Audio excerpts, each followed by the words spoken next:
bienvenue.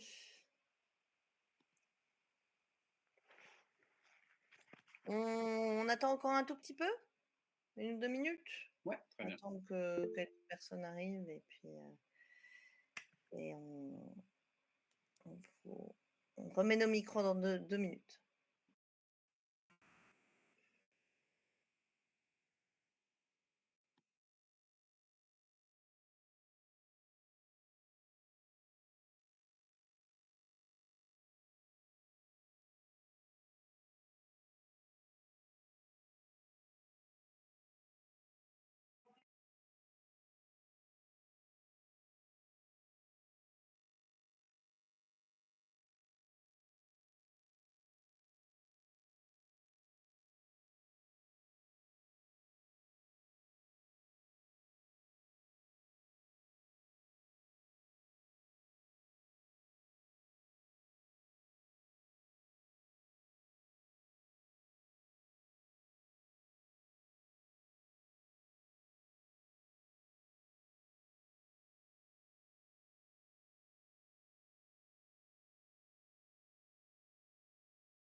Bon, ça fait 2 minutes.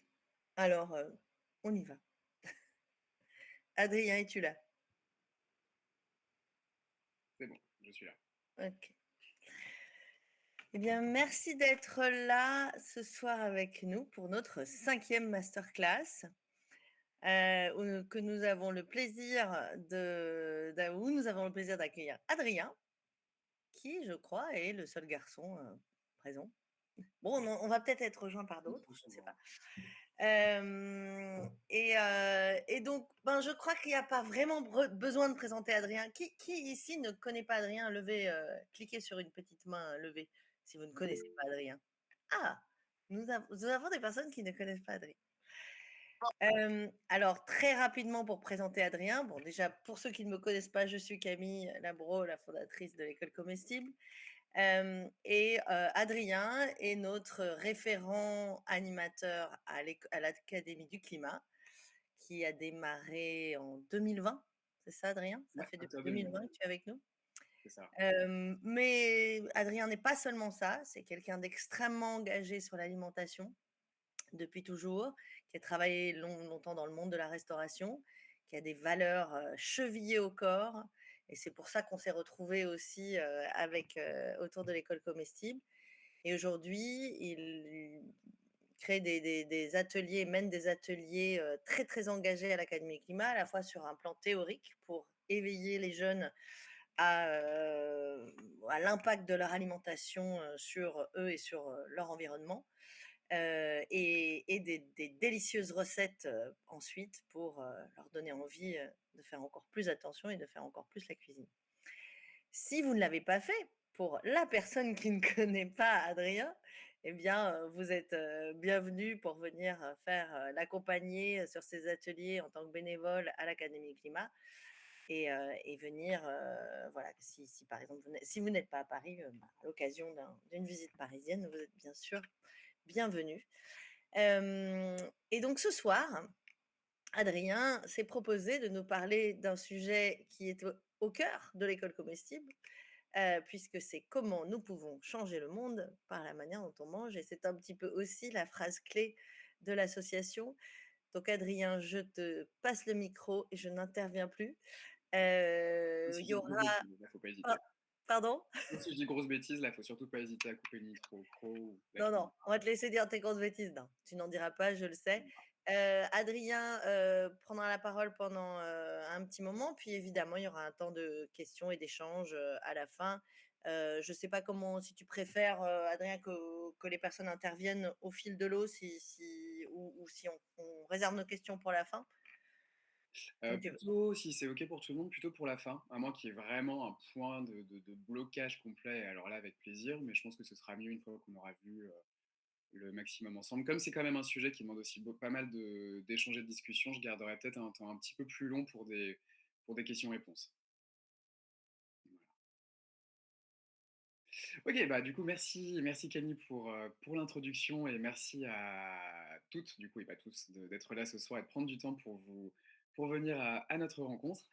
Donc déjà, alors donc que je partage ce super document, comme Mathilde me l'a expliqué. Est-ce que du coup, tout le monde voit le document que je viens de partager? Alors, donc aujourd'hui, transition alimentaire, votre pouvoir insoupçonné. Donc en fait, c'est comme le disait Camille, un des sujets sous-jacents de l'école comestible. C'est vraiment ce pouvoir qu'on a en tant que, un terme qu'on entend énormément dans les médias aujourd'hui, de consommateur, quel est l'impact qu'on peut avoir à notre échelle. Et c'est quelque chose que du coup on voulait partager avec vous aujourd'hui. Transition alimentaire, en fait, c'est vraiment ce rôle de l'alimentation dans la transition écologique. Il y a énormément de leviers. Il y a évidemment il y a les transports, il y a les vêtements, il y a l'énergie. L'alimentation, c'est ce qu'on va voir un petit peu plus tous ensemble aujourd'hui. C'est l'un des secteurs qui aujourd'hui peut avoir le plus d'impact. Comme le dit très bien l'école comestible, on peut transformer le monde grâce à ce qu'on transforme dans les assiettes. Alors, qu'est-ce qu'on entend par alimentation durable? Du coup, là, il y a plein de définitions dans tous les sens. Il y a l'ADEME, il y a la FAO, il y a l'ONU, il y a plein de chercheuses et plein de chercheurs qui vont leur définition. Celle de la FAO est celle en général qui fait le plus de consensus et du coup que je vous ai remis ici. Ce sont des régimes avec faibles conséquences pour l'environnement, sécurité alimentaire et nutritionnelle, vie saine pour les générations actuelles et futures. Et après, il y a une redite, biodiversité, écosystème, culturellement acceptable, économiquement équitable et accessible, nutritionnellement sûr et sain, optimisation des ressources naturelles. Alors du coup, c'est beaucoup de mots que nous, à l'école comestible, on a vraiment condensé en 4 piliers principaux, que sont la santé humaine, l'environnement, donc on peut dire la santé planétaire, l'accessibilité et le plaisir. On va un petit peu revenir sur ces différents éléments tous ensemble pendant cette petite heure qu'on a devant nous. Donc là, en fait, pour mieux comprendre l'impact que nous, en tant que consommatrices et consommateurs, on a dans notre quotidien, je vais vous faire une version très condensée de l'atelier qu'on fait avec les jeunes à l'Académie Climat. Donc, pour toutes celles qui sont déjà venues à l'Académie, ça va être assez rapide, on va passer sur la suite assez rapidement, mais comme ça mettra un cadre théorique pour tout le monde. Parce qu'en fait, aujourd'hui, quelque chose qui est constaté par beaucoup d'instances, beaucoup de sciences, que ce soit encore une fois la FAO, l'ONU, le GIEC, domaine de la sociologie, même de la philosophie, de la nutrition ou même la gastronomie, c'est qu'on est devenu, en tout cas dans les pays développés du Nord, et cette circonscription socio-culturelle et géographique est très importante, on le verra par la suite, et on arrive aujourd'hui à une déconnexion quasi totale de notre système alimentaire. Si vous demandez à un élu ou une élue les saisons, comment est produit tel aliment, ou même que vous demandez à des enfants de reconnaître des feuilles, des légumes, des fruits différents, bah souvent on va être un petit peu déçu par la réponse. Par contre, pour reconnaître une star de télé ou alors pour reconnaître des marques, là, tout le monde est au taquet. Donc, du coup, il y a besoin d'un renversement des valeurs et c'est là aussi qu'on essaye d'agir autant que se peut. Est-ce que tout le monde, du coup, voit bien cette slide avec toutes les images? C'est bon? Sinon, s'il y a un souci, n'hésitez pas à lever la main. Super, merci pour le petit. Ah, mais c'est génial, c'est comme sur Instagram, ça fait les petits emojis qui volent. Donc ça, vraiment, cette première partie, cette matrice, alors elle est en cours de réédition pour que ce soit vraiment aux couleurs de l'école comestible, mais c'est quelque chose qu'on construit avec les enfants et les jeunes à l'Académie du climat pour les aider à comprendre comment est-ce qu'aujourd'hui notre alimentation peut avoir un impact. Donc en fait, c'est un peu comme une fresque de l'alimentation où au fur et à mesure des questions, des réponses, et ils vont construire eux-mêmes cet immense plateau qui va les aider à comprendre quel peut être l'impact qu'on peut avoir. Alors là, du coup, il peut y avoir une apparence qui est assez binaire, mais en fait, ça pose juste une base avec des textes, avec des images, comme ça on s'adapte aussi aux différents types d'intelligence, à partir desquels on peut vraiment énormément agir. Donc on part de tout en haut, avec vraiment cette planète divisée en deux, un côté avec une image représentant le dérèglement climatique si on dépasse la barre des 4 degrés dans de très très très nombreuses années, et une planète en bonne santé. Donc en fait, on pose ce concept de santé de la planète qui est quelque chose qu'on a complètement perdu de vue au cours du XXe siècle dans notre société de développement, où on s'était dit qu'on avait des ressources absolument illimitées, et aujourd'hui on est en train de se rendre compte que ce n'est pas forcément le cas. Il y a beaucoup de critères pour évaluer l'impact qu'on a sur, la planète. D'ailleurs, on voit beaucoup avec les enfants lorsqu'on leur demande, bah, comment ça se fait que la planète soit en mauvaise santé aujourd'hui, ils nous parlent toutes et tous de pollution. Mais lorsqu'on leur demande de rentrer un petit peu dans le détail, ils vont mentionner les emballages, ils vont parler des gens qui sont vraiment pas sympas, qui jettent des pots de banane sur le sol ou des sacs plastiques dans la mer que les poissons mangent et que du coup, nous, on va manger aussi. Mais l'un des enjeux aussi, c'est d'essayer d'aider les gens à schématiser tout ça pour avoir une grille de lecture qui soit beaucoup plus claire, pour pouvoir comprendre cet impact que les activités humaines ont sur le monde. Donc la première ligne, qui est la plus importante, parce qu'aujourd'hui c'est le talon de mesure du réchauffement climatique, ce sont les gaz à effet de serre. Toute activité humaine en dégage, certaines peuvent en émettre beaucoup, d'autres beaucoup moins. La conséquence directe des fortes émissions de gaz à effet de serre, c'est un réchauffement de la planète. En fait, il y a un système, les gaz à effet de serre restent sous la couche d'ozone, d'où ce nom de serre, sauf qu'ils conservent une partie de la chaleur des rayons du soleil. Plus il y en a, plus ils conservent cette chaleur. Et en fait, c'est pour ça que la planète se réchauffe, c'est que comme il y en a de plus en plus, et ben on conserve de plus en plus de chaleur du soleil, donc réchauffement. Ensuite, et les gaz à effet de serre, ça permet aussi, c'est une espèce de label qui nous permet de couvrir les machines, et le transport, et le packaging, parce que c'est grâce à ça qu'on mesure à quel point ça peut être polluant. Ensuite, il y a la question de l'eau.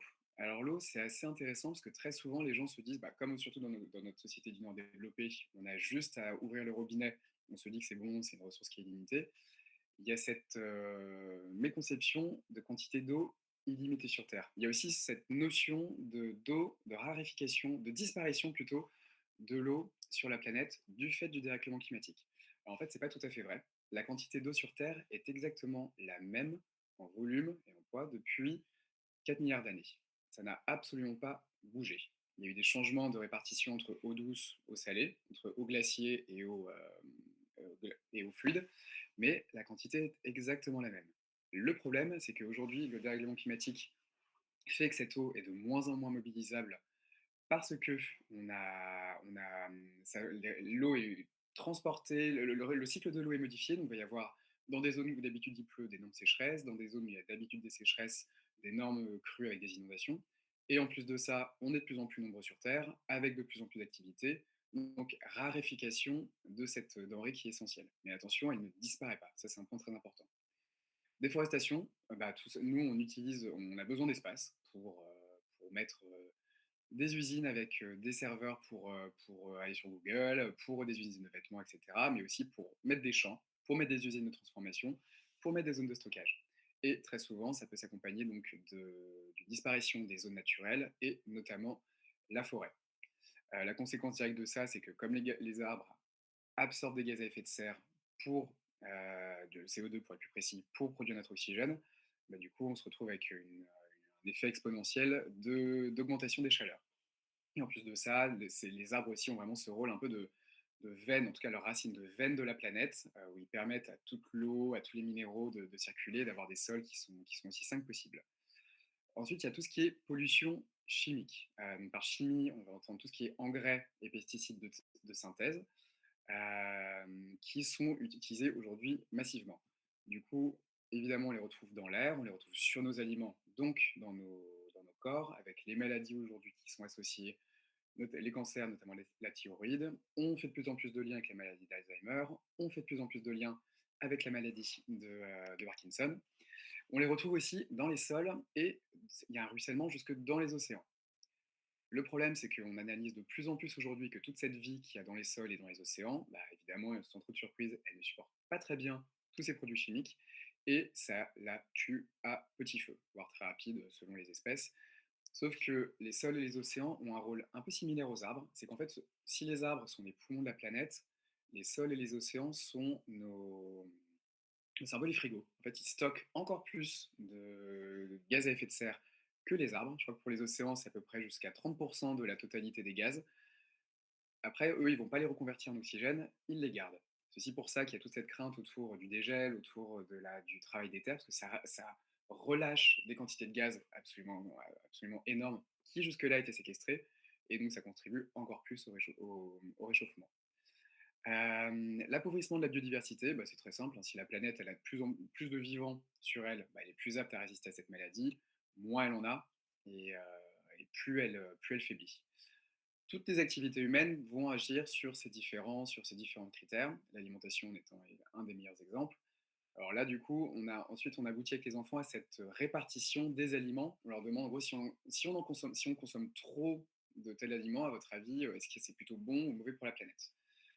Ce qu'il faut comprendre aujourd'hui en termes d'impact, ce sont 2 choses. Les produits animaliers ont un impact plus fort que les produits végétaux. Alors on l'entend partout, c'est, marketé, martelé, pardon, par le marketing de beaucoup de produits. Pourquoi? C'est que naturellement, en fait, les animaux émettent beaucoup plus de gaz à effet de serre que les plantes, notamment les ruminants. Il y a les animaux, mais il y a aussi leur nourriture. Il y a toute la machinerie, toute la logistique qu'il y a autour, l'utilisation d'espace, la transformation des terres, la libération des terres, la machinerie nécessaire pour s'occuper du bétail, s'occuper de leur nourriture, ensuite la transformation, ensuite le stockage, etc. Tout ça est beaucoup plus lourd côté animal que côté végétal. C'est donc tout naturellement pour ça que les produits animaliers ont un impact qui est naturellement plus fort.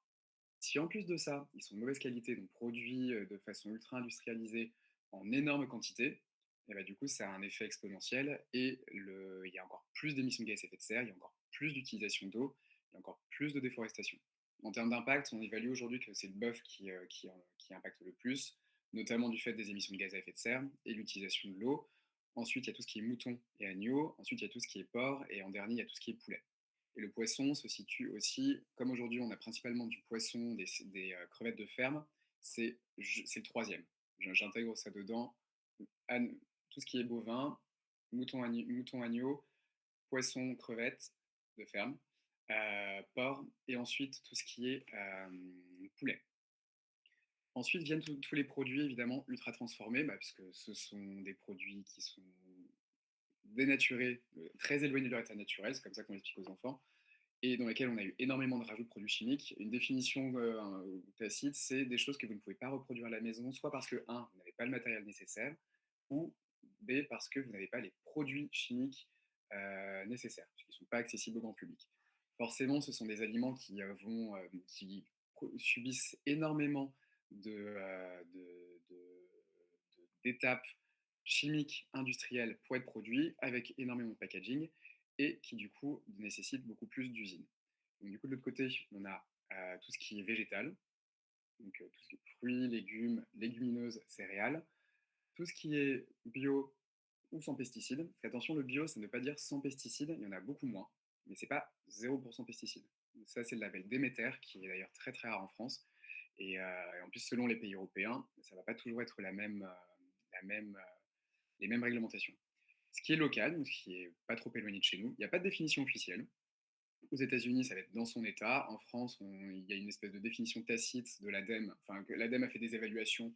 On dit que c'est entre 50 et 150 km, mais communément, c'est accepté comme venant du pays. Le brut, le fait maison.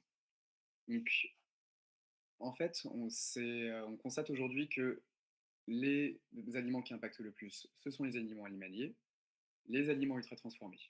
Et à l'inverse, tout ce qui est végétal, tout ce qui est brut, de saison, sans pesticides local, quand toutes ces conditions sont interconnectées, impactent beaucoup moins. Le problème aujourd'hui, c'est qu'on consomme beaucoup trop de la première catégorie et pas assez de la deuxième. Juste au niveau alimentaire, en France, il faut se rendre compte que 80% de nos gaz à effet de serre proviennent de notre surconsommation de produits animaliers. C'est aussi le pays en Europe d'ailleurs où il y a la plus faible progression de végétalisation de l'alimentation.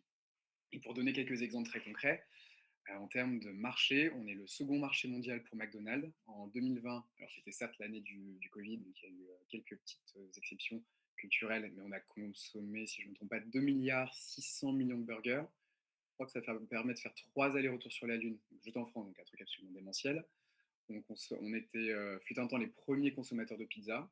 On est les deuxièmes consommateurs de kebab après les Allemands, sauf que eux, c'est moitié légumes de saison, moitié viande. Donc lorsqu'ils débarquent en France et qu'ils voient le kebab sans légumes, salade tomate oignon toute l'année, avec un petit peu de légumes quand même, sauce blanche samouraï, des trucs inconnus chez eux au bataillon, ils paniquent, ils comprennent pas du tout ce qui se passe. Les aliments ultra transformés, on évolue aujourd'hui qu'en France, les Françaises et les Français, 9 Françaises et Français sur 10 font leurs courses en supermarché. Sauf qu'en supermarché, en grande surface, grande et moyenne, il y a plus de 7 produits sur 10 qui sont ultra transformés. Donc la majorité d'entre nous vont dans des lieux parce que ce sont les plus communément répandus, où au final, il y a très peu de produits qui n'ont pas d'impact. Donc tout ça, en fait, ça permet aussi aujourd'hui, c'est poser ce cadre conceptuel, théorique qui permet de comprendre pourquoi est-ce que nos achats permettent d'encourager le dérèglement climatique. Plus on consomme de produits animaliers, de surcroît de mauvaise qualité, et de produits ultra transformés, bah, plus on active cette colonne de fortes émissions de gaz à effet de serre, d'eau utilisée, de forte déforestation, de pollution chimique et de baisse de la biodiversité. Plus on consomme la colonne de droite en interconnexion, parce que par exemple, si on consomme que du local, mais que le local est bourré de pesticides et qu'on consomme que de la viande locale 3 repas par jour, 7 jours sur 7, bah, le local tout seul ne va pas suffire. Et bah, du coup, on abaisse cet impact. Et là, du coup, à notre échelle individuelle, on peut justement améliorer cet impact. Donc en termes d'action, qu'est-ce que nous, on peut faire? Alors, il y a ce terme de, ouais, j'ai dit ça, impact limité aux multiples bénéfices. C'est très important de poser dès maintenant que la responsabilité ne peut pas peser sur l'ensemble de la responsabilité ne peut pas peser sur nous, les consommateurs. Il y a pas mal de modélisations qui existent. Une des plus connues et aussi une des plus controversées, c'est celle de Jean Covici, où c'est entre 25% et 40% d'amélioration possible à l'échelle du consommateur. Le reste se répartit entre le politique et le monde agro-industriel. Donc, nous, on va pouvoir faire notre maximum. Notre porte-monnaie, ce qu'on achète, va en effet influencer l'offre de la part de ces milieux-là. Et aussi, les tendances vont pouvoir influencer les milieux politiques dans leur démarche.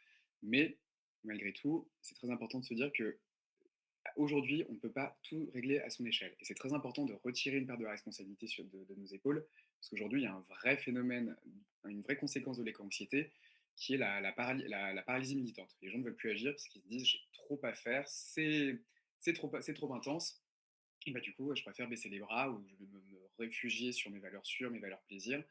Et tant pis si c'est des burgers ou des Twix. Le bénéfice aussi d'agir à notre échelle, il est multiple. Alors évidemment, il va être pour l'environnement. Chaque repas a un impact.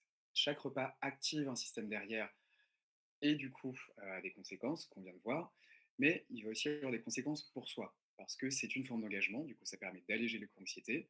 Il y a un vrai rôle sociologique. Ça permet aussi de s'ancrer dans un groupe socioculturel dont on a peut-être envie de faire partie, le rôle ceux qui agissent, qui ont de la connaissance, qui ont envie de la diffuser, qui ont envie de pouvoir partager ça autour d'eux. Il y a aussi l'aspect économique. Où est-ce qu'on investit notre argent?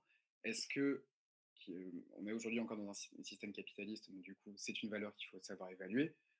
Quel, quel milieu est-ce que ça va venir alimenter? Est-ce que je viens alimenter des multinationales? Est-ce que ces multinationales ont à cœur de bien faire manger les gens ou est-ce qu'elles ont à cœur leur profit avant tout? Est-ce que ça vient au contraire nourrir des cercles, des petites exploitations, moyennes exploitations, quelle que soit leur taille, qui ont à cœur de bien faire manger les gens, de protéger le sol, d'offrir une nourriture de qualité. Donc, il va ici avoir bénéfice-là. Pardon. On entend aussi énormément d'injonctions sur que faire à son échelle. Ça part dans tous les sens.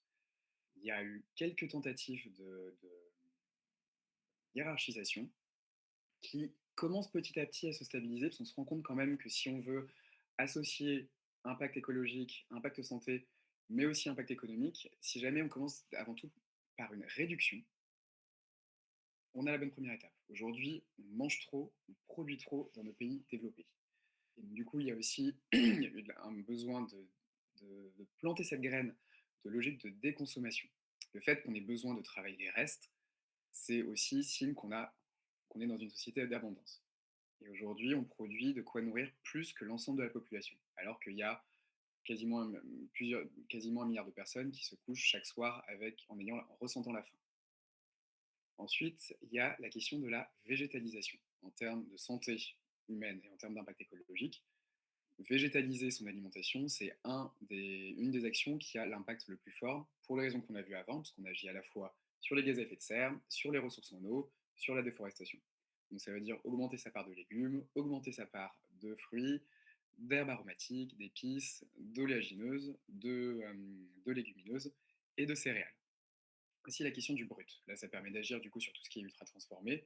Bah, du coup, ça fait qu'on a aussi moins d'emballage, moins de transformation et qu'on a aussi une meilleure connaissance de ce qu'on mange. Augmentation de la part du bio, en tout cas du sans engrais, sans pesticides. Le bio n'est pas toujours accessible pour des questions financières, parce que pour des questions d'engagement, il y en a aussi, il y a des agriculteurs qui bossent très bien, mais qui refusent le label bio. Donc il faut vraiment, plutôt que sur le label bio, qui est extrêmement important, il faut avant tout se concentrer sur le sans engrais et pesticides de synthèse. Il va pouvoir se traduire de manière protéiforme, le bio en étant une. La variété, avoir le plus d'ingrédients possible, naturels, différents dans son alimentation. Il y a plein d'estimations. Je sais qu'en Australie récemment, ils ont leur grande instance médicale a évalué qu'il fallait manger 50 plantes différentes par semaine. C'est beaucoup. Aux États-Unis, ils estiment qu'il en faut 32. Il faut trouver quelque part son équilibre entre ces mesures. Plus on mange varié, mieux c'est. On commence à faire de plus en plus aussi de liens entre ce qu'on mange et la santé mentale. Plus on nourrit d'éléments, notamment végétaux, différents au corps, plus on se rend compte que notre corps est en bonne santé, mais aussi tout ce qui est production hormonale et donc santé mentale vont s'améliorer. Saisonnalité pour respecter ce que la nature produit à chaque moment. Il y a l'impact écologique parce que ça évite de faire des importations ou d'avoir des serres. Ça permet d'avoir des aliments qui sont aussi au pic de leur fonction au moment où on en a besoin. Là, c'est l'hiver, tout le monde a un coup de mou, et en décembre, ça a été l'hécatombe, tout le monde a été malade.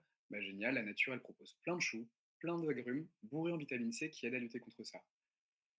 Passage printemps-été, il y a de plus en plus de soleil, la peau est agressée, les radicaux libres s'expriment. Ah bah, qu'est-ce qu'on a? Génial, il y a les fruits rouges, bourrés en antioxydants, qui du coup permettent de lutter plus efficacement contre le soleil. Et pendant l'été, bah, il y a tomates, il y a aubergines, poivrons, tous ces aliments qui permettent de lutter encore mieux. La localité, le fait de réduire aussi la distance, on l'a vu tout à l'heure, ça peut pas, il y a eu un énorme focus sur la localité récemment, ça ne peut pas être un argument seul en soi, il faut qu'il soit interconnecté aux autres. Et enfin, la réutilisation, que ce soit par le recyclage ou autre. Donc au quotidien, ça veut d'abord dire bah, diminuer ses achats, consommer plus de légumes, céréales, légumineuses, aromatiques, fruits, etc. Limiter ou arrêter tout ce qui est origine animale et ultra transformée. On va revenir sur ce point un petit peu plus tard. S'éduquer aussi. Il y a de plus en plus de médias qui permettent d'en apprendre sur l'alimentation. Bah, l'école comestible fait un énorme travail là-dessus aussi, de plus en plus sur le territoire, pour apporter cette éducation à de plus en plus d'enfants et de parents qui sont vraiment en demande. C'est assez incroyable de voir à quel point les gens sont motivés par ça. Développer votre propre écosystème, ça veut dire que où que vous soyez, autour de vous, il y a moyen de développer un système qui vous permette de mettre en place cette hiérarchie précédemment. Où est-ce que ça peut être une boutique qui va en fait pré-mâcher ce cahier des charges pour vous et qui va juste fournir majorité de végétal, peu d'animal mais très bonne qualité, que des produits bio sans pesticides, en circuit court, etc. Que du brut et en vrac. Ça peut être une ferme, ça peut être une AMAP, ça peut être un supermarché qui essaye de faire des efforts de son côté, puisque la gérante ou le gérant a envie de faire son action. Ça peut être des restaurants autour, ça peut être des maisons solidaires de l'alimentation, ça peut être une expérimentation à l'échelle locale de la sécurité, l'équivalent de la sécurité sociale mais alimentaire. Il y a plein de choses qui existent, il faut voir ce qu'il y a autour de vous pour pouvoir mieux vous nourrir et abaisser cet impact. Enrichir son répertoire de recettes, on est en train en fait de changer de paradigme, notamment en France en tout cas, où la viande a toujours été centrale, le légume a toujours été quelque chose, le végétal a toujours été quelque chose d'accessoire. Aujourd'hui, on redéveloppe, on est en train d'apprendre à développer de nouvelles recettes pour que la donne soit changée et remettre le légume au centre. Il y a de plus en plus de chefs qui s'y mettent. Mauro Colagreco, Christophe Haribert, Manon Fleury, Nadia Salut. Alors c'est quelque chose qui vient beaucoup du haut pour le moment, mais il y a aussi de plus en plus de formations qui apparaissent pour la restauration collective. Donc ça commence à s'immiscer un petit peu partout. Et enfin, oser de nouveaux produits et de mélanges. Et des mélanges, par exemple, quelque chose qu'on aime beaucoup faire à l'école comestible quand on fait une pâte à pain. On va mettre de la farine de céréales, mais un peu de farine de légumineuse, comme ça s'embite. Les enfants le découvrent, ça fait plus de nutriments, ça encourage différentes cultures grâce à une seule recette, et ça fait quelque chose d'un petit peu plus protéiné. Il y a malgré quelques précautions à avoir, qu'il faut vraiment avoir en tête quand on cherche à améliorer notre alimentation au quotidien. Les solutions lance-pierre. En général, si on vous présente une solution parfaite, c'est jamais la bonne. Il y a il y a un problème quelque part. On va prendre comme exemple les faux steaks. Il y a eu des marques comme, dont vous avez sûrement entendu parler, Impossible Food ou Beyond Meat, qui a été un petit peu plus populaire en France, qui sont arrivés il y a quelques années sur le marché et qui ont été présentés comme révolutionnaires parce que c'était ces steaks hachés qui ressemblaient à de la viande, qui avaient quasiment le goût de viande, la texture de viande, et qui en plus de ça faisaient s'effondrer les chiffres de consommation d'émissions de gaz à effet de serre, de consommation d'eau et de déforestation. Et sur le coup, ça paraissait absolument incroyable. Et le produit visuellement était assez intéressant. Sauf que, bah déjà, lorsqu'on prenait la boîte, on se rendait compte qu'il y avait 15 ingrédients dedans. Aucun moyen de savoir d'où venaient les différents ingrédients.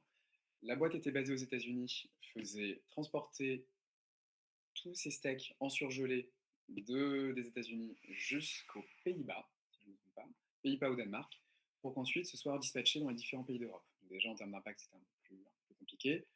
On s'est rendu compte au bout d'un moment que c'était un produit ultra transformé, que c'était extrêmement gras, que rien n'était bio.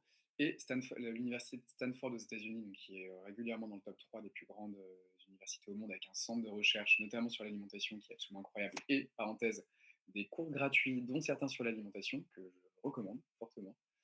On fait des simulations pour voir ce qui se passerait si jamais on maintenait notre consommation de viande actuelle, mais avec ces produits-là à la base, à la place de la viande. Versus, est-ce que ce serait pas mieux de juste baisser notre consommation de viande et donc d'augmenter le végétal brut? Et en fait, ils se sont rendus compte que sur le moyen, sur le long terme, la forte consommation de ces produits restait plus polluante qu'une baisse de consommation de viande. Donc ça, c'est une solution lance-pierre qui a été débunkée. Le local, c'en est un autre exemple. On vante toutes les vertus du local, qui aujourd'hui, si vous le remarquez bien, est vanté par les grandes chaînes de fast-food, parce que c'est le seul élément sur lequel ils peuvent vraiment agir. Mais la question des transports, c'est celle qui est, en termes d'émissions de gaz à effet de serre, c'est le plus faible poste. Et le local tout seul n'a finalement que peu de valeur, si ce n'est économique. Il faut le connecter à du bio, du sans pesticides, il faut le connecter à du circuit court, il faut le connecter à une meilleure végétalisation, etc. etc. Les goûts, les couleurs. Lorsqu'on cherche à améliorer son alimentation, on rentre souvent en bataille. On se dit, j'ai quelque chose à défendre, je vais convertir mon prochain. L'alimentation, vous êtes vous êtes tous passionnés de ce sujet, vous savez que c'est quelque chose d'extrêmement intime. Et donc du coup, y aller en pensant avoir une vérité vraie, en énonçant à quelqu'un de quelle manière il ou elle devrait manger, c'est vous assurer de vous manger un mur. Je reviens un petit peu plus haut sur cette question d'acceptabilité. Pardon. En fait, la question culturelle est extrêmement importante. Si vous allez dire à quelqu'un en Inde qu'il faut arrêter de manger de la viande de bœuf, il y aura très peu de soucis, parce que chez eux, la vache est sacrée, donc ils n'en mangent pas. Allez dire par contre, dans certains pays africains, d'arrêter de manger du poulet, ou encore mieux, de l'huile de palme, ils vont pas comprendre. L'huile de palme, là-bas, c'est une production qui est locale, c'est une production qui est endémique, c'est une production qui a zéro coût de déforestation. Ça fait partie de leur culture. Plaquer la déforestation à l'huile de palme sur certains pays, c'est une vision ethnocentrée de pays du Nord développés. Parce que nous, ça vient d'Asie, notamment d'Indonésie, ou d'Amazonie. Dans les pays africains, ils n'ont pas forcément ce problème. Donc, quand vous voulez améliorer votre alimentation et que vous avez des gens autour de vous, c'est une discussion qu'il faut ouvrir. Ce n'est pas une vérité qu'il faut asséner d'un coup. Les protéines, alors ça c'est un vaste sujet. On pourrait en faire une masterclass absolument complète. Aujourd'hui, on en consomme beaucoup trop. En gros, si vous voulez vous donner un ordre d'idée, pour maintenir sa masse musculaire, avoir un corps en bonne santé, il faut 0,6 à 0,8 grammes par kilo de corps. Quand on est un bodybuilder ou sportif de haut niveau, c'est environ 1,2 g par kilo. Aujourd'hui, en France, on en consomme 1,4 g par kilo. Donc on est au-delà de ce dont on a besoin si on était un sportif ou une sportive de haut niveau. Et aussi, il y a cette idée que les protéines viennent uniquement de la viande, ce qui est faux. On en trouve dans les céréales, on en trouve dans les légumineuses. On en trouve aussi un petit peu dans tout ce qui est, dans tout ce qui est oléagineuse. Donc, il y a moyen aussi de diversifier son alimentation. Si jamais quelqu'un vous dit, bah, en fait, si j'arrête de manger de la viande, je vais plus avoir de protéines, c'est faux, il faut expliquer aussi où est-ce qu'on peut la trouver. Pour ce qui est des régimes végétariens et des régimes véganes ou végétaliens. Aujourd'hui, les études, elles sont toutes unanimes pour dire que si on a un régime végétalo-octo, heu, qu'est-ce qu'il me dit? Lacto-ovo-végétarien, donc on mange du végétal, et des œufs et des produits laitiers, tous nos besoins sont couverts. On peut même avoir assez de besoins en protéines. Par contre, là où le seul point de vigilance aujourd'hui qui est aussi unanime, c'est la vitamine B12, qui est une vitamine qu'on retrouve côté viande. Là, en effet, il faudra prendre soit des suppléments, en tout cas avoir un suivi médical et s'en assurer. Mais on peut très bien se passer de viande aujourd'hui et avoir quasiment tous les nutriments dont on a besoin, sauf si on est végétalien, vegan, absolument aucune viande. Là, il y aura le problème de la vitamine B12. Si les protéines végétales aussi, il est très important d'associer légumineuses pardon, et céréales. Parce qu'en fait, les protéines sont composées de différents acides aminés que le corps ne peut pas produire seul. Et la viande, c'est en ça que c'est intéressant, est la seule à avoir les 8 acides aminés essentiels dont le corps a besoin pour être en bonne santé. Les céréales en ont certaines des 8, les légumineuses en ont d'autres des 8. Les deux unis vous donnent une chaîne complète. Donc jamais avoir l'un ou l'autre, avoir les deux ensemble. Tout ce qui est perfection. Là, on vous a donné un panel de solutions juste avant, réduction, végétalisation, blablabla. Souvent, les gens, ils voient ça, ils disent: «Waouh, OK, impossible que je fasse tout ça, du coup, je préfère rien faire». C'est aussi ce qu'on appelle le problème de pureté militante. On n'est pas obligé de tout faire. Chacun y va de son écosystème, de son point de départ. Si chaque jour, il y a une micro-amélioration, bah, c'est ça qui compte. Vraiment, tout ça, c'est un horizon transcendantal. Si l'ensemble de la population améliore chaque jour ce qu'elle mange, eh ben, ça fait un effort collectif qui est incroyable. Du jour au lendemain, vous ne pourrez pas passer du tout au rien. Le prix. On entend toujours à tous les ateliers que ça coûte trop cher.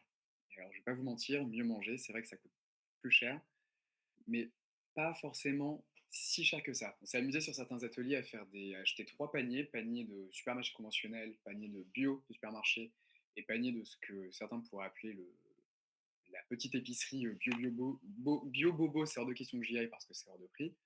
Et du coup, et leur demande de hiérarchiser les prix. Le bio de supermarché est toujours plus cher. Le bobo, ce que je continue d'appeler la petite boutique de producteur, arrivé en second, et en dessous, évidemment, le supermarché conventionnel. Mais assez étonnamment, il n'y a pas tant de différence que ça entre le conventionnel et le panier engagé. Parce qu'aujourd'hui, il y a l'inflation évidemment qui joue, mais aussi parce qu'il y a de plus en plus d'options pour acheter de la nourriture de qualité, et dont l'objectif des vendeurs est que les gens mangent bien. Et l'objectif économique, qu'eux puissent en vivre, vient en deuxième, de sorte à ce qu'il y a des prix qui sont beaucoup plus accessibles. Si en plus on baisse tout ce qui est viande, et bah, du coup, il y a aussi beaucoup de capital financier qui augmente, et ça permet du coup de ventiler sur d'autres choses. Le temps aujourd'hui est vraiment un des facteurs les plus clivants, et c'est aussi un des points sur la recherche s'accorde. C'est que comme il y a de plus en plus d'options pour mieux manger, pour pas tellement plus cher que ça, le vrai problème, ça va être le temps pour s'éduquer.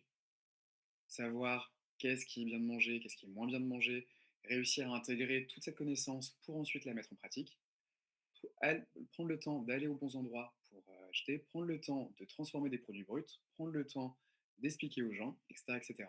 Bien manger aujourd'hui, ça ne peut pas coûter tant cher que ça, mais ça prend du temps. Et ça, c'est un peu un des facteurs aujourd'hui qui est incompressible. Et le plaisir, c'est que si vous y allez franco, en mode je vais baisser mon impact carbone, je vais agir sur ma santé, mais que vous mangez que des graines et que du brocoli, mais que vous n'aimez pas ça, c'est comme un régime, ça fonctionnera pas plus de 2 semaines. Faut vraiment, j'en reviens à cette notion d'écosystème, identifier ce qui vous fait super plaisir et transformez-le, intégrez-le dans votre alimentation du quotidien pour justement, pour justement être sûr que l'alimentation reste un moment agréable. Moi, j'ai une petite passion de mes années États-Unis pour la fast-food. Du coup, mon petit jeu personnel, c'est toutes celles qui sont venues à l'Académie du qui le savent, c'est de transformer les recettes de fast-food en quelque chose de beaucoup plus sain et vertueux. Donc, au lieu de faire des nuggets de poulet, je fais des tempura de graines, et ça me permet de manger quelque chose d'un peu coquin, mais du coup, avec un impact qui est beaucoup plus limité. La question du prix, je tiens vraiment à ce qu'on insiste un peu dessus puisque c'est essentiel. Pour aussi vous donner peut-être que quelques éléments de blocage, qui pourront nourrir vos discussions avec les gens, peut-être même vous aider vous. La question du manque de recul, c'est que très souvent, on se rend compte que les gens confondent passage en caisse et ventilation. Et je fais un exemple, un jour, on a eu un jeune qui nous disait qu'il n'avait pas d'argent et que du coup, il voulait pas aller faire de courses et qu'à la place, il mangeait au McDo 3 fois par semaine. Un peu interloqué, on dit: «Mais comment se fait-ce?» Et la réponse était: «Bah oui, mais monsieur, le menu, il me coûte que 9 €, alors que les courses me coûtent, je crois qu'il disait entre 40 et 60 €. OK, très bien, donc on a fait de différence, mais ton menu McDo, il te fait combien de repas? 1, OK. Et ton menu et tes courses, elles te font combien de repas? Ah! Ah bah oui, j'y avais pas pensé. Bah, je crois que ça fait une dizaine. Ouais, donc du coup, le coût de ton repas avec ce panier court, c'est de combien?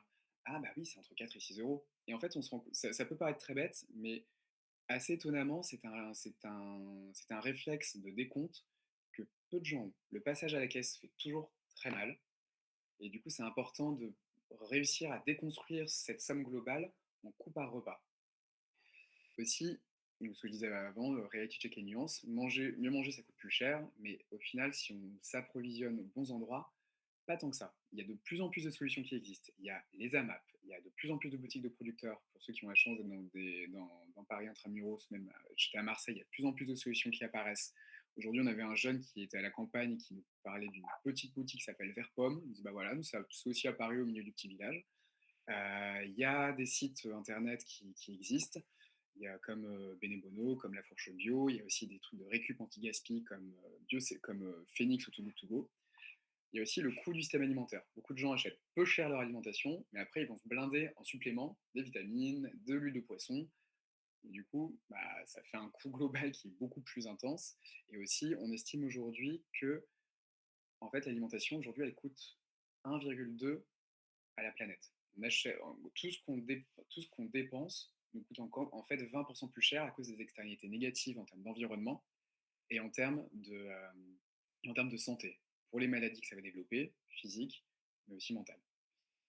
Il faut aussi se demander ce qu'on achète véritablement. Il y a toutes les externalités positives de l'alimentation. C'est pas juste quelque chose qu'on se met dans l'estomac, c'est le premier médicament, Hippocrate. C'est un moment de convivialité, c'est un moment de bonheur, parce que plus les choses sont bonnes, bah, plus c'est agréable. C'est un moyen d'agir super concret sur l'environnement. Il y a tout ça qui entre dans cette dépense. Repensez aussi la hiérarchie des dépenses. Aujourd'hui, on est dans un système qui a été écrasé par les dépenses de divertissement. Et du coup, bah, se demander quelle part on veut mettre dans notre alimentation, compte tenu de toutes ces externalités positives. Et justement, c'est en cours d'expérimentation. Là, vous avez ce nom CARE, qui est une comptabilité qui est en cours d'examen par WWF. Et je sais qu'ils en discutent beaucoup avec Nestlé, qui se rend compte du problème de la santé des sols. C'est une comptabilité qui intègre, en plus des facteurs économiques, les facteurs écologiques et les facteurs sociaux. Alors, de détails, je ne sais pas comment ils les calculent, mais en tout cas, ils intègrent dans le bilan final toutes les externalités négatives et positives pour avoir quelque chose qui soit beaucoup plus représentatif que la simple activité économique. Donc, tous ces éléments permettent aussi de relativiser la question du prix, en tout cas de mieux l'aborder. Avant de laisser du temps pour les questions-réponses, parce que là, la date, je voulais aussi vous donner quelques petits ce que j'appelle des contes d'espoir, des moments qui montrent que vraiment ça peut marcher. À l'école comestible à l'Académie du climat, on a un programme spécial avec des jeunes qui sont issus de quartiers compliqués, Stein, Bobigny, donc des milieux socioculturels où on va se dire qu'ils ne sont pas du tout enclins à la transition alimentaire. C'est un programme qui a commencé il y a 3 ans, qui sont en réinsertion pour devenir coach sportif, et ils ont le parcours à l'Académie du climat, dont notre atelier. Bah, le premier, il y a 27 malabars qui arrivent à décharge de testostérone, qui s'assoient vraiment comme ça. Ouais, monsieur, si c'est pour nous dire de bouffer du tofu et des épinards, c'est même pas la peine. C'est pas ce qu'on fait. On leur dit qu'on n'est pas là pour leur dire de devenir végétarien ou vegan, mais on va leur expliquer tous les bienfaits d'améliorer leur alimentation pour servir leur pratique sportive. Et j'en reviens à un des points que je mentionnais tout à l'heure sur le besoin de s'adapter à son audience et de ne pas y aller en guerre, c'est d'ouvrir les discussions. Là, on est face à un public dont la principale préoccupation, ce sont les protéines et la prise de muscle et la performance sportive. Comment est-ce qu'on peut croiser l'amélioration de leur alimentation avec cet objectif? Bah, là, la petite photo avec des petites fleurs et cette espèce de rôle de kebab, c'est une recette qu'on a développée avec eux, le sandwich sportif. On fait un petit pain à base de farine de pois chiches, donc plus riche en protéines et en fibres, plein de légumes frais dedans, comme ça ils ont des électrolytes. Et soit on met des falafels, soit on met des saucisses de sétane, donc du blé, qui est une préparation à base de blé. Et on a toujours enfin, c'est un atelier, c'est le seul atelier à l'académie pour ce groupe qui fonctionne. Et à chaque fois, ils reviennent avec plein d'enthousiasme et on a croisé il n'y a pas très longtemps qui dit: «Ah monsieur, je voulais vous dire, avant je mangeais McDo plusieurs fois par semaine, maintenant je me rends compte à quel point c'est mauvais, je goûte plein de trucs et franchement j'apprécie le goût des légumes». Un autre une fois qui nous a dit: «Mais j'ai pas mangé de légumes depuis 10 ans, je me disais pas que ça pouvait être aussi bon». Donc là, voilà, ces énormes sportifs qui adorent leur bidoche et qui nous disaient au début: «C'est mort, je veux pas entendre parler de ce que vous nous dites», bah, voilà, ils reviennent, ils sont super enthousiastes. CAPVG, c'est une autre de mes collaborations où je fais de la formation de chef de la restauration collective sur le végétal. Et on y va souvent en disant: «Ouais, bon, ça va», enfin, je l'assume complètement parce que c'est aussi un cliché que j'avais. Ils vont peut-être être un petit peu brut de décoffrage. Toutes ces questions-là, ils s'en moquent, ils sont juste là pour, pour réchauffer des plats. Je l'ai fait pendant plus d'un an. Je ne peux pas commencer à vous décrire la sensibilité et l'engagement dont font preuve les chefs de la restauration collective un peu partout en France. J'étais en Alsace, en Bretagne, en région parisienne, ou à Bordeaux. Toutes et tous sont tellement investis de ces questions, ont tellement en tête et à cœur le besoin d'améliorer le système, ont tellement conscience de tous les enjeux, de tous les leviers, ce qui leur manque, c'est des moyens, mais ils sont trop heureux de travailler ces recettes et de proposer des choses aux enfants. Magirama, c'est un festival sur lequel je travaille, où on a décidé à chaque édition, de ne faire que des produits locaux et des recettes qui reprennent les principes de ce qu'on vient de dire. Première édition, ou même avant, ça a été un peu compliqué quand on a énoncé les grandes règles de l'alimentation. Parce que les gens se sont dit: «Mince, moi je voudrais ma pizza ou mon burger, le lendemain de fête, j'ai besoin d'un truc un peu réconfortant». Et là, je ne sais pas si vous voyez cette image qui est en bas, cette grande table collective. Il y avait plus de 200 personnes qui se sont assises pour un repas vegan. On a fait une salade de pâtes, on a un producteur qui nous a amené mais des quantités de basilic, basilic citron, citron vert, basilic pourpre, basilic thaï, plein de tomates, des tomates séchées qu'ils avaient fait. Un autre qui avait fait un producteur d'huile d'olive, une productrice de chèvre, du coup on a pu saupoudrer dessus. J'ai pas réussi à retrouver la vidéo, mais ils ont fait une énorme hola et du coup ils redemandent la recette chaque année. Donc c'est un moment où de discussion, de connexion, les gens ressentent le plaisir, alors qu'au début ils voulaient des choses grasses, des choses ultra transformées, genre les nouilles dans lesquelles on met de l'eau. Et là, on va faire la quatrième année et on a toujours un engouement autour, grâce à notamment l'alimentation, pas que la fête. Les Gaillards, c'est une équipe de rugby dont je fais partie, avec laquelle je travaille. Parce que quand je suis arrivé, il y avait cette tradition de la troisième mi-temps, samedi après un match ou un entraînement, il y a le pique-nique. Et quand je suis arrivé, c'était chips et mousse de foie, dans laquelle il y a 0,2% de foie, maximum. Donc, du coup, je suis genre, bon, on va peut-être essayer de faire un petit truc. Et là, depuis, j'ai juste proposé un jour un pique-nique, reprenant les principes qu'on a vus jusqu'à présent, pour améliorer l'impact, en expliquant aux gens. Je vais pas mentir, au début, ils ont un peu rué dans les brancards en disant: «Mais attendez, où est la charcute?» Et là, je ne sais pas si vous voyez cette image en haut à gauche, toutes les pots là, orange, violet, vert, etc., ce sont que des dips. En fait, il y a eu un engouement qui s'est créé quand on a fini ce travail d'éducation, quand on a parlé des avantages que ça avait sur la performance sportive, quand ils ont pu goûter ce que c'était, quand ils ont pu aussi ressentir comment ils étaient après un pique-nique, ce genre de pique-nique versus ce qu'ils avaient avant. Et en fait, il y a un tel engouement qui s'est créé qu'aujourd'hui, on a un groupe de travail qui est dédié à ça, où chaque semaine, on coordonne 3 4 membres de l'équipe qui font des recettes maison.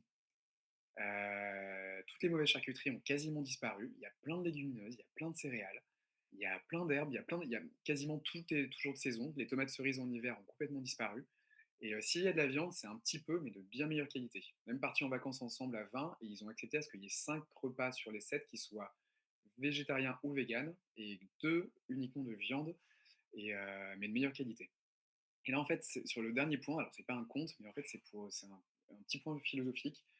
Spinoza et Nietzsche, ce sont 2 philosophes qui ont énormément théorisé sur ce qui pousse l'espèce humaine à agir et ils sont tous les 2 tombés d'accord, donc à des époques très différentes, sur la notion de désir. Déjà et j'en reviens du coup à ce quatrième pilier qu'on a identifié avec l'école comestible, celui-ci. Vous pouvez parler autant santé que vous voulez, vous pouvez parler autant environnement que vous voulez, vous pouvez rendre la chose la plus accessible en termes culturels, en termes économiques. Si jamais il n'y a pas ce plaisir, si les gens ne s'y retrouvent pas, ou si jamais ils n'apprécient pas, il y a un plafond de verre qui ne sera jamais franchi. C'est la clé de voûte de tout ça. Elle doit être d'abord par ça que vous devez commencer pour faire venir le reste. Si jamais vous rendez un plat bon, donc désirable, bah, du coup, vous pourrez le faire manger à quasiment n'importe qui et créer des espaces de discussion autour de ça. Donc avant de vous donner la parole, je voulais juste rapidement conclure en rappelant que là, tout ce qu'on vient de dire, c'est vraiment très ciblé géographico-socioculturellement à une population quand même plutôt aisée des pays du Nord, en réponse à ce que le système propose. Mais ce ne sont pas les seules solutions. Il y a aussi moyen de développer une offre via le travail d'entrepreneuses entrepreneurs, via le travail associatif, ce que fait l'école comestible, mais via aussi énormément d'initiatives citoyennes. Il y a tout ce travail autour de la sécurité sociale de l'alimentation. Il y a ce qu'on appelle des maisons solidaires de l'alimentation dans des quartiers. Les gens se réunissent en une sorte de coopérative pour mettre en commun des courses et avoir cette espèce de petit supermarché local où en fait ils définissent ensemble de ce qui va être proposé aux habitants. Il y a moyen de faire du lobbying auprès du politique. Être consommateur, c'est extrêmement important, mais il y a plein de manières de revoir aussi peut-être la manière dont on mène nos systèmes alimentaires, et c'est peut-être quelque chose que chacun et chacune d'entre vous peut commencer à son échelle, selon son écosystème et selon ce qu'il ou elle a envie de mettre en place. Et je vais enfin me taire pour vous laisser la parole si jamais vous avez des questions. Et merci d'avoir été aussi patient.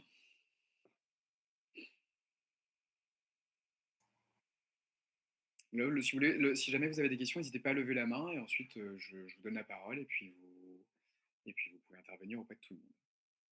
Ça peut être des questions, ça peut être des commentaires, des points de blocage. Ouais, Alex, je t'écoute. On t'écoute. Quand- à quelle date sort ton livre de cuisine? Hmm. On l'achète toutes. On va d'abord faire un livre de cuisine d'école comestible. Ça sera encore mieux. Ah bah, encore mieux, encore mieux.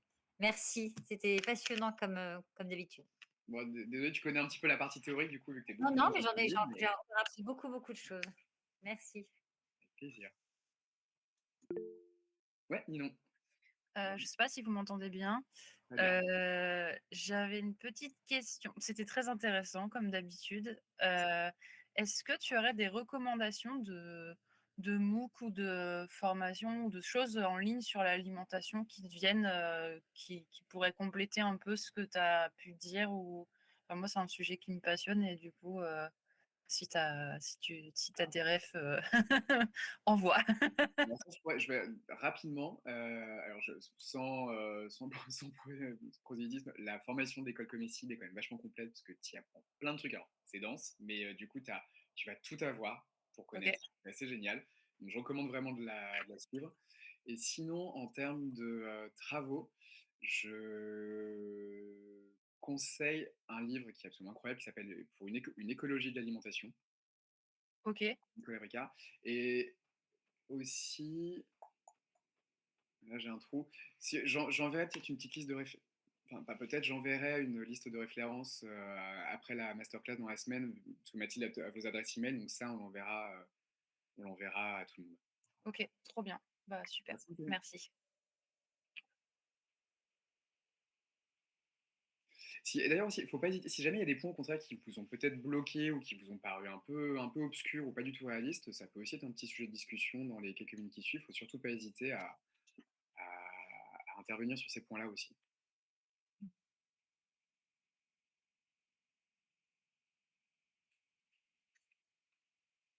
Et sinon, s'il y en a qui veulent nous partager peut-être ce qu'ils ont mis en action de leur côté pour améliorer leur alimentation au quotidien ou alors d'initiatives dont ils ont connaissance pour améliorer l'alimentation à une échelle locale, bah, n'hésitez surtout pas à partager, ça pourra inspirer peut-être le reste du groupe. Alors ouais, Nathalie. Bah écoutez, c'était passionnant et moi, bah, à mon échelle, petit à petit, comme tu dis, c'est des petits pas. Je voulais remercier la masterclass sur le levain. Depuis, j'ai mis ça en pratique. C'est très long, voilà, finalement ça demande du temps, mais c'est hyper, enfin, c'est valorisant et ça fait vraiment plaisir de pouvoir avoir son propre pain et que ça marche. Donc, c'est des petites choses comme ça. Et le petit plus qui a vraiment été topissime, c'est de pouvoir réutiliser le vin rafraîchi pour faire des blinis. Et quand tu parlais d'apéro, hein, on fait comme ça au pied levé des repas faciles pour les enfants ou des petits apéros. Et au lieu de sortir des chips, les blinis de levain, c'est top.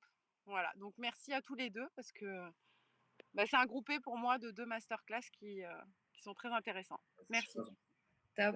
La recette des chips de levain, je suis intéressé. Ça m'intéresse. Juste du coup pour rebondir, pour celles et ceux qui n'ont pas pu assister à cette masterclass, elle est disponible sur votre chaîne YouTube en replay avec la recette du levain et une prochaine masterclass un peu plus axée pain, normalement devrait avoir lieu avant la fin de l'année. En tout cas, il nous en reste encore 5 de masterclass, donc pas mal de thématiques vont apparaître. Voilà, je ferme la parenthèse. Ninon, on t'écoute. Du coup, j'avais juste une petite reco à partager. Je viens d'y penser, que j'ai découvert il y a pas très longtemps. Parce que ça fait un moment, moi, que j'ai entamé une transition un peu durable dans l'alimentation via le boulot que j'ai fait avant de vendeuse de fruits et légumes et tout ça et tout ça. Et en fait, la problématique que j'avais à la maison, enfin qu'on avait à la maison, pourtant on n'a pas d'enfant, c'était au niveau de l'organisation. Je trouve que faire ses courses, quand juste on doit aller faire ses courses parce qu'on a faim et qu'on ne sait pas ce qu'on va acheter, enfin, c'est l'une des pires choses pour craquer sur des aliments qui sont un peu suremballés, où on se dit bon bah ça va aller vite, j'ai la flemme, j'ai pas le temps, je suis fatiguée. Et ça fait quelques temps que j'essaie un peu de faire des plannings sans que ça me prenne trop de temps, mais à se dire, ok, bon, on va essayer de poser, il faut qu'on mange à peu près cette quantité de protéines, enfin, pour varier, que ce soit plaisant et agréable, c'est de se dire, on se pose avec mon copain, allez, vite fait le week-end, une demi-heure, et on se dit, pour préparer les courses en amont, et en fait, on se rend compte que bah, au niveau de l'inflation, au niveau de manger plus bio, moins emballé et tout, ça a un impact assez fort en fait sur le panier. Enfin, quand tu enfin, c'est ça, c'est que une de mes révolutions, moi, c'était de budgéter mes courses un peu plus et pas se dire bon à peu près 100 euros machin. Enfin, vraiment, ça marche trop bien. C'est un bon, c'est Moi, un bon moyen. pour compléter ça aussi, je fais ça de plus en plus. Et aussi, pour ces moments où tu n'as pas le temps de faire les courses ou d'y réfléchir et que tu es dans le speed, où tu sais que du coup, tu vas peut-être plus facilement craquer. Moi, j'ai toujours une partie d'une de mes étagères où il y a ma réserve de secours, de repas faciles. Du coup, c'est toujours le même. C'est un mélange de céréales et de légumineuses et un pot de chili sin carne de Biocop, qui est à base de légumes de saison. Et en fait, je sais que si les jours où j'ai pas le temps si jamais un jour je suis un peu dans le rush, ça me détend en disant ah bah c'est pas grave, au pire j'ai ça. C'est pas le top du top culinaire, mais c'est très bon. Ça m'apporte ce dont j'ai besoin. J'ai un impact qui est quasi nul. Je trouve ça, moi, ça me fait plaisir parce que j'y retrouve les textures et les goûts qui me plaisent. Et ça m'évite du coup de craquer sur un achat un peu compulsif. Donc ça aussi, c'est pas mal. Avoir ces petits trucs, garder des petits trucs de réserve que vous pouvez garder, c'est assez utile. Ouais, Géraldine. Bonsoir, merci pour la présentation. Alors moi, je veux aussi le proposer comme atelier, mais c'est ce que je fais de plus en plus, en fait, c'est qu'il y a le fait de faire les courses, donc s'organiser, de faire les courses, de rentrer, de ranger les courses, qui prend aussi un certain temps. Donc c'est je profite de ce moment-là, en fait, pour faire un petit peu de batch cooking.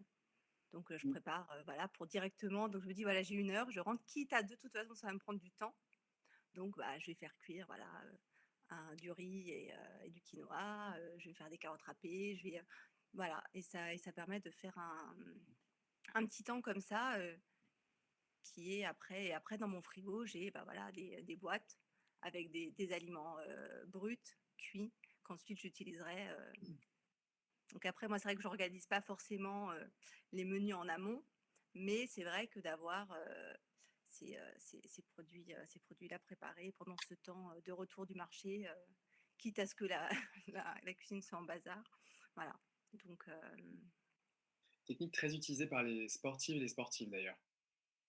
Non, mais ouais. c'est vraiment un truc institutionnalisé le jeudi soir, le dimanche soir, c'est la session de batch cooking. Comme ça, ils ont tout pour la semaine et ils savent exactement quel nutriment. Alors, après, alors, je dis oui, batch cooking, c'est vraiment plutôt ouais, cuisine en kit. C'est vrai que j'ai jamais fait, moi, sur des grandes, pour toute une semaine, mais juste de préparer des petites portions voilà, de céréales, de légumineuses, de légumes.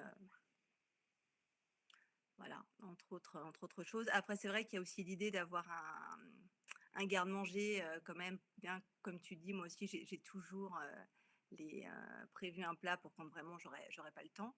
Ça, c'est un des premiers conseils que je donne aussi.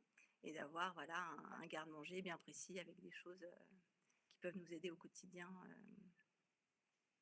Donc voilà. Est-ce que quelqu'un d'autre a une autre... Pardon, excuse-moi, je Non, non, c'est bon. Est-ce que quelqu'un a une autre question? Sinon, pour conclure, j'en ai un dernier petit conte qui date de cette semaine que j'aimerais bien partager parce que je le trouve très très chouette. Mais seulement si personne n'a de questions.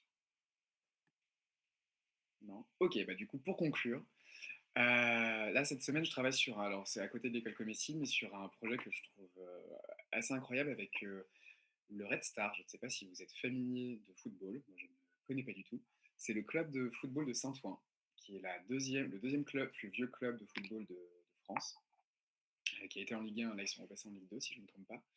Et c'est un club qui a été créé avec deux ambitions, l'ambition sportive et l'ambition culturelle. C'était faire jouer les jeunes et les faire lire. Et en fait, depuis, ils ont gardé cette mentalité. Ils ont donc le Red Star Lab, qui est une unité au sein de l'équipe où en fait, ils font plein de choses pour venir nourrir intellectuellement, culturellement et citoyennement leurs joueuses et leurs joueurs. Et là, on est en train de bosser sur un programme d'éducation alimentaire pour leurs 13-15 ans. Et il y a du coup d'aller dans ce lieu qui est cerné de kebab, de malbouffe, avec des jeunes qui eux-mêmes reconnaissent qu'ils ne sont pas du tout enclins à ces questions, que c'est un peu éloigné de leurs priorités, même que l'équipe dirigeante de tout ça fasse aussi cet aveu, mais que toutes et tous soient complètement d'accord pour sentir qu'il y a quelque chose à exploiter, qu'il va y avoir des avantages au niveau économique, au niveau écologique, au niveau performance sportive, au niveau social. Là, on est en train de voir comment est-ce que les parents peuvent être impliqués, comment est-ce que la mairie peut être impliquée. Cette espèce comment dire, d'émulation générale dans une zone où, par des faciès, on pourrait se dire c'est pas des questions qui vont les intéresser, ils ont peut-être d'autres priorités. Au contraire, de voir cette énergie qui se diffuse absolument partout, l'alimentation, ça a ce pouvoir, enfin c'est cliché, désolé ce que je veux dire, c'est bateau, mais ça a ce pouvoir rassembleur absolument fantastique. Et on peut le retrouver, ça peut fédérer absolument n'importe quel type de population autour de choses qui vraiment peuvent les motiver à faire plein d'efforts. Donc là, je voulais partager ce projet parce que je trouve que c'est, voilà, on dit souvent, c'est pas du tout l'affaire des banlieues, c'est pas du tout l'affaire des quartiers défavorisés, mais en fait, c'est complètement faux. Mieux manger, tout le monde y a le droit. On a peut-être plus on a un accès à un capital socio-culturel et économique élevé, plus c'est facile, mais c'est absolument pas l'apanage des plus riches. Et je pense une des missions les plus importantes et que l'école comestible incarne vraiment, c'est justement faire en sorte que ça se démocratise autant que se peut. Et ça, j'encourage tout le monde dans leurs projets pro et perso à garder ça en tête, parce que ça va aussi être justement un des éléments qui va permettre à ce système-là de s'améliorer. Voilà. En tout cas, merci à toutes encore, parce que je ne peux pas dire tous, d'être venus ce soir. Si jamais vous avez des remarques, des questions, des commentaires, il ne faudra surtout pas hésiter à les envoyer à Mathilde par email, on les enverra après. Ou Adrien, bien sûr, vous avez son mail aussi. Bon, d'accord, à moi, c'était juste pour embêter Mathilde. Et du coup, je vous ferai passer aussi une petite liste de recos pour MOOC, enfin, pour se former sur ces sujets, des listes de livres, éventuellement quelques études qui peuvent aider, et ou aussi d'institutions qui peuvent être pas mal à suivre pour se former sur le sujet.